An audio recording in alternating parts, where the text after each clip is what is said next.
భక్తుణ్ణి రక్షించుకోవడానికి ఈశ్వరుడు జోక్యం చేసుకుంటాడు. ఆయన ఎలా జోక్యం చేసుకుంటాడో మనకి తెలియదు. ఒక్కొక్కసారి బహుముందుగానే జోక్యం చేసుకుంటాడు. వచ్చేది తెలుస్తుంది కాబట్టి అడ్డుకట్ట వేసి నించుంటాడు. మనకి తెలియవు ఆయన యొక్క కృత్యములు. భక్తుణ్ణి మాత్రం ఆదుకుని తీరుతాడు ఈశ్వరుడు. నన్ను నమ్మండి అంతే, అంతకన్నా నేను చెప్పలేను. ఒక సమస్యని ఇచ్చే ముందు మనం సమస్య వచ్చాక ఆలోచిస్తాం.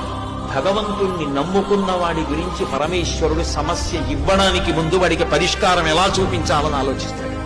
నన్ను నమ్ముకునున్నవాడు వాడు పాడైతే, అందుకే భాగవతంలో అష్టమ స్కంధంలో అంటాడు, వాడు నా కొరకు రక్షింపవలయువాడు. వాడి కోసం వాడిని నేను రక్షించట్లేదు, నా కోసం రక్షిస్తున్నా. అటువంటి వాడు పాడైపోతే లోకంలో భగవంతుడున్నాడు అని ఎవడు నమ్ముతాడు? నమ్మడు.